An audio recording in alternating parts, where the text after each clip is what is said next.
நாங்க ஏன் எம்ஜிஆர் வாத்தியார்னு கூப்பிடணும் அப்படின்னு சில நபர்கள் நக்கலா கேட்ட கேள்விக்கு கவியரசர் கண்ணதாசன் சிறப்பா தரமா ஒரு பதில் கொடுத்தாரு. அதை பத்தி இந்த வீடியோல பார்க்க போறோம்.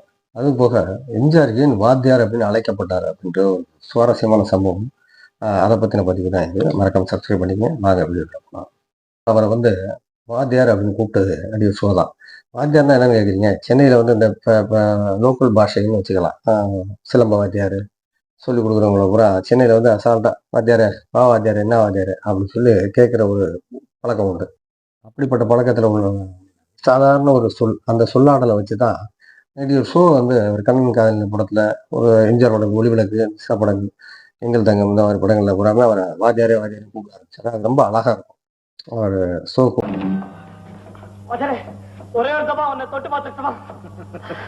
கூப்பிடுறது. ஸோ அந்த சொல்ல வந்து எம்ஜிஆருக்கு பிடிச்சிருந்தது. அதுக்கப்புறம் நீ கேட்டா பணம் என்ன வாத்தியாரே, என் உசிரியை கொடுத்துருவேன். தேங்காய் சீனிவாசன் சில படங்களை கூப்பிடுவாரு. அவர் ஐஸ்வர்ய வில்லன் கூப்பிடுவாரு வாத்தியாரன்னு. மக்கள் எல்லாருமே அவர் வாத்தியாரை கூப்பிட ஆரம்பிச்சாங்க. அது வேற விஷயம்.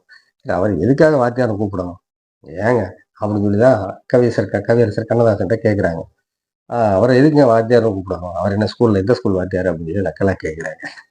அப்ப அதுக்கு கவியரசர் பதில் சொல்றாரு, ஏங்க நான் உட்பட சில பாடகர்கள் எழுதி கொடுக்குற வரிகள்ல சில விஷயங்களை மாற்ற சொல்லி அவர் திருத்தி கொடுப்பாரு, திருத்த சொல்லுவாரு. அந்த வகையில பார்த்தா அவர் ஆசிரியர் தான், வாத்தியார் தான் அப்படின்னு சொல்லி அவரை தாராளமா நீங்க கூப்பிடலாம் அப்படின்னு சொல்லி அவர் சொல்லியிருந்தாரு. இது ரொம்ப நுணுக்கமா நம்ம யோசிக்கப்பட வேண்டிய விஷயம். எம்ஜிஆர் வந்து சினிமால கதாநாயகன் அப்படின்ற பொசிஷனை கடந்து அவர் தன் படத்துக்கு எடுத்துக்கிட்ட மெனக்கெடல்கள் இருக்கு பார்த்தீங்கன்னா, அது நிறைய. அவருடைய படங்களோட தலைப்பு கூட பார்த்தீங்கன்னா பாசிட்டிவாகவே இருக்கும். அவர் படத்துல ஸ்கிரீன்ல வந்தாலே பாசிட்டிவா இருக்கும். அதில் உள்ள தலைப்பு தர்மம் தலைகாக்கும், நல்லவன் வாழ்வான், தாய் சொல்லை தட்டாதே, அப்படின்னு சொல்லிட்டு நினைத்ததை முடிப்பவன், அவன் நல்ல நேரம். ஸோ இப்படி எல்லாமே பாசிட்டிவிட்டியாவே தான் இருக்கும். புரட்சி தலைவருடைய அவர்கிட்ட வந்து கத்துக்கிற மாதிரியான விஷயங்களா தான் இருக்கும்.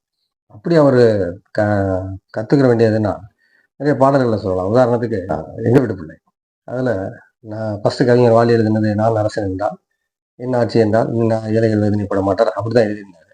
பட் ஆனால் புரட்சி தலைவர் அதை பார்த்துட்டு அது சரியில்லை, நம்ம வந்து மக்களாட்சி தத்துவத்தை கொண்டு வரணும், மக்களாட்சி அப்படின்னு சொல்லித்தான் நான் நாடோடி படத்திலேயே அதை பற்றி பேசியிருந்தேன், அந்த படத்திலேயே. ஸோ அதனால அந்த வேணாம் மாத்துங்க அப்படின்னு சொல்லி தான் நான் ஆணையிட்டால் அது நடந்து விட்டால் அப்படின்னு சொல்லிட்டு திருப்பி அதை வாலியை மாத்தினார். இந்த மாதிரி நிறைய பாடல்களை சொல்லலாம்.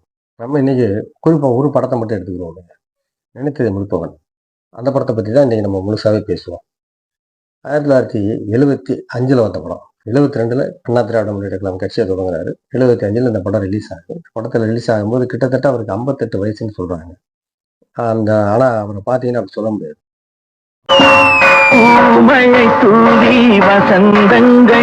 அவ்வளவு ஒரு அருமையா ஒரு ஆக்டிவிட்டிஸா ரொம்ப படம் அப்படியே பரபரப்பர துருதுருன்னு இருப்பார் தலைவர்.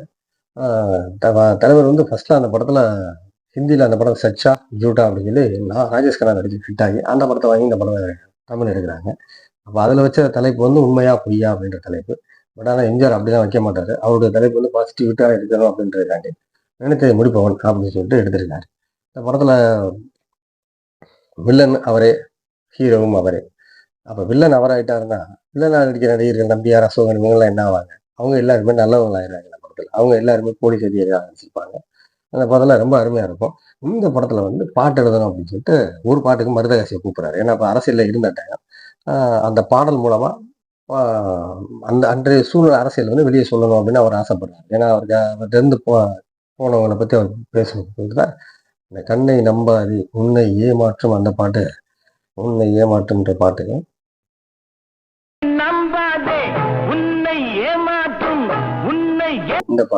இந்த பாட்டுல வந்து மருதகாசி வரிகள் எழுதிடுறாரு.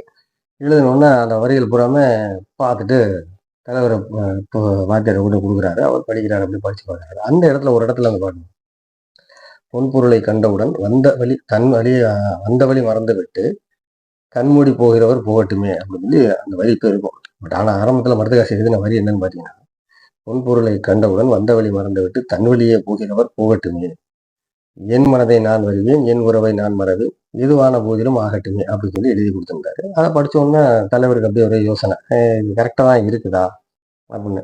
ஏன்னா அப்புறம் மருதாசியை கூப்பிட்டு சொல்றாரு, இங்க வாங்க ஒரு நிமிஷம் அப்படின்னு சொல்லிட்டு, ஏன்னா இந்த ஒரு வரி எனக்கு கொஞ்சம் இதா இருக்கு அப்படின்றாரு. எந்த வரி சார்?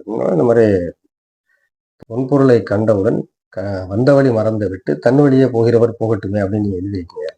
இது சரிதான். ஆனா தன் வழியே போகிறவர் அப்படின்றது அவர் தேர்ந்தெடுக்கிற வழி நல்ல வழியா இருந்துட்டா அது சரியான வழின்னு தானே அர்த்தமாகுது. ஸோ அப்ப நம்ம அதுல வந்து நம்ம என்ன சொல்ல வந்தோமோ அந்த விஷயத்த சொல்ல முடியல. இப்ப நம்ம சொல்ல வர்றது வேற. ஆஹ் அதனால இதை கொஞ்சம் ஏதாவது மாத்துங்களேன். அதாவது நன்றி தனமா நடந்துக்கிறாங்க அவங்க அப்படின்னு சொல்லி காசு பணம் வந்த உடனே அதை மதிச்சுட்டு போறாங்கன்ற ஒரு விஷயத்த சொல்றதுதான் இந்த பாட்டு. ஸோ அந்த மாதிரி நீங்க எழுதுங்க அப்படின்னு அந்த தன் வழியே போகிறவர் போகட்டும்ன்றதை விட்டுட்டு கண்மூடி போகிறவர் போகட்டுமே அப்படின்னு சொல்லி திருத்தி கொடுத்தாரு பரதகாசி. அதை பொருளை கண்டவுடன் வந்த வழி மறந்து விட்டு கண்மூடி போகிறவர் போகட்டுமே பார்த்துட்டு இது கரெக்டா இருக்கு அப்படின்னு இல்லை தலைவர் ஒத்துக்கிட்டாரு. வந்து ஒரு சாதாரண சின்ன விஷயம் தாங்க. இதுல எவ்வளவு நுணுக்கமா யோசிச்சிருக்கிறாரு பாருங்க. தன்னுடைய படத்துல வந்து தன்னுடைய பாடல்கள்ல வந்து எவ்வளவு நுணுக்கமா இப்ப அந்த பாட்டை கவனிச்சா அவ்வளவு அருமையா இருக்கும் அந்த வரி.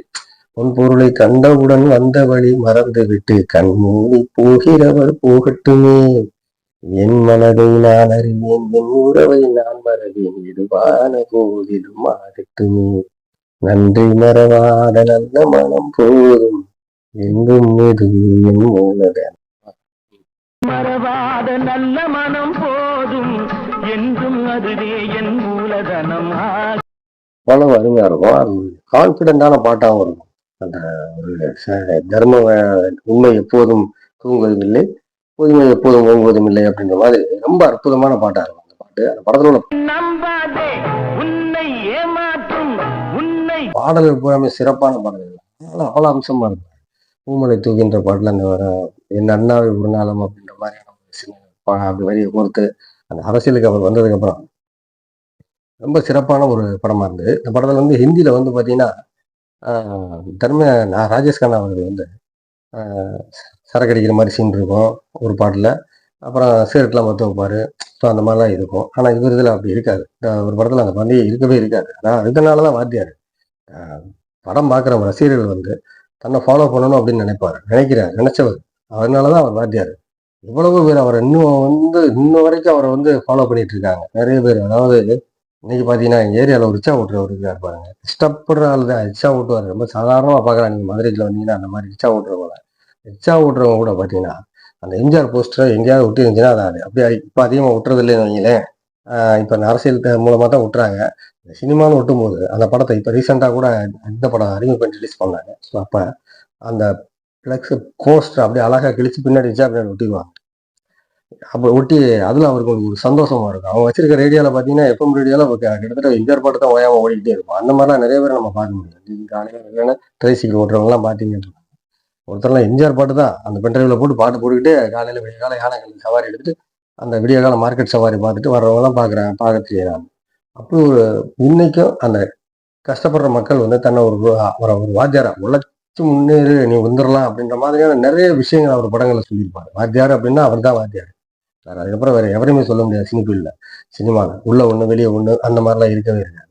அவர் மதுரை மீட்டு சுந்தரபாண்டியன் அந்த படம் 1978 ஆமா. அப்போ வந்து முதலமைச்சர் ஆயிருக்காரு. அதுக்கப்புறம் அந்த படம் ரிலீஸ் ஆகுது.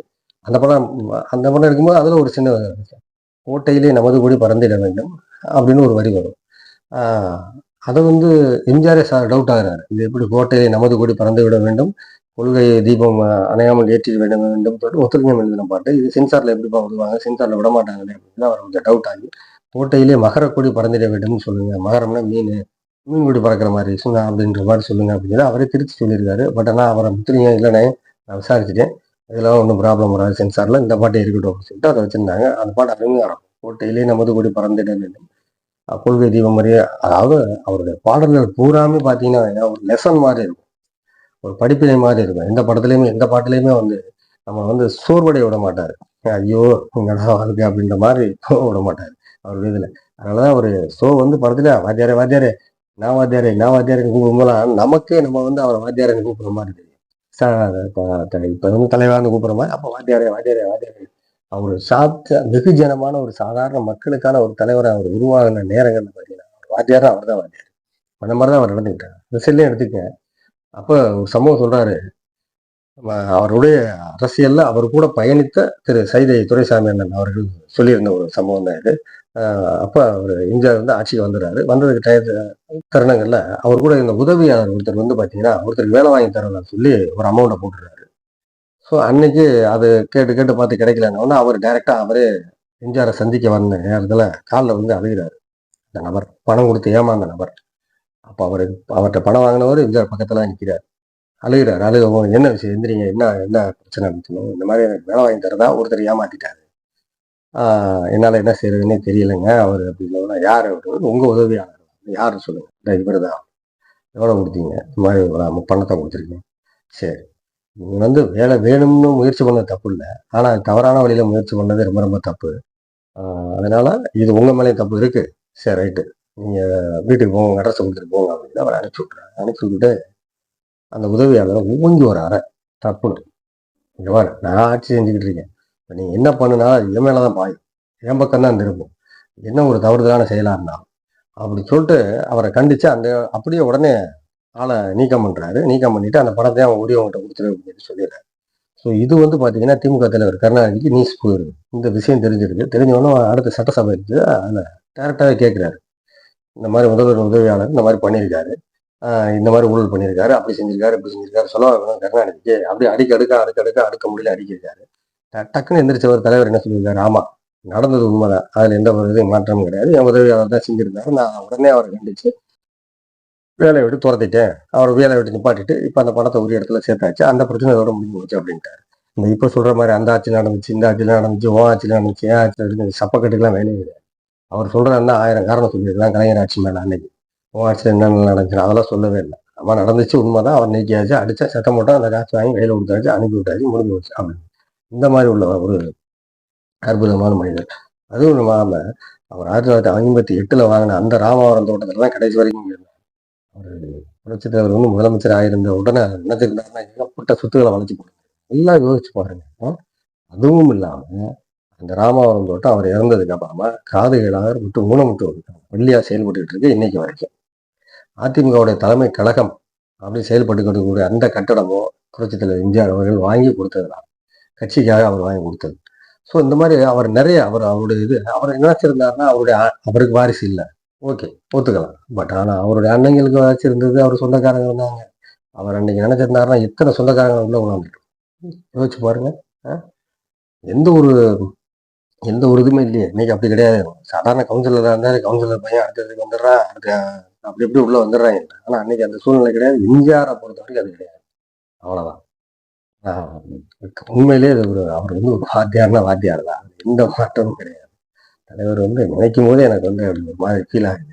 அது மாதிரி சத்துணவு திட்டம் உணவா இருக்கட்டும், கல்லூரிகள்ல வந்து தனியார் இன்ஜினியரிங் கல்லூரி நிறைய திறந்ததா இருக்கட்டும். ஸோ இந்த மாதிரி அவர் நிறைய பண்ணாரு. அந்த பண்ணது பூராமே இன்னைக்கு அதனுடைய விளைச்சல் நிறைய நடந்திருக்கு. எனக்கு வந்து அது பிடிச்சிருக்கு. இல்லைன்னா அவ்வளவு தூரம் அவர் இன்னை வரைக்கும் கொண்டாட மாட்டாங்க. வாத்தியார் வாத்தியார் வாத்தியார் வாத்தியார்னு கண்ணதாசன் சொன்ன மாதிரி. அவர் என்ன சாதாரண வாத்தியாரா? எவ்வளவு பெரிய வாத்தியார் அவரு. புரட்சி தலைவர் அவரு. அவரை பத்தி பேசினாலே அவ்வளவு ஒரு சந்தோஷமா அவ்வளவு ஒரு எனர்ஜெட்டிக்கா இருக்கும். அவரை பார்த்தாலே அவர் பாட்டை பார்த்தாலே இது ஒண்ணு பார்த்தாலா படத்தை பார்த்தாலே அவ்வளவு எனர்ஜெட்டிக்கா இருக்கும். அவருடைய மதம் கொண்ட யானை என்ன செய்யும் தெரியுமா?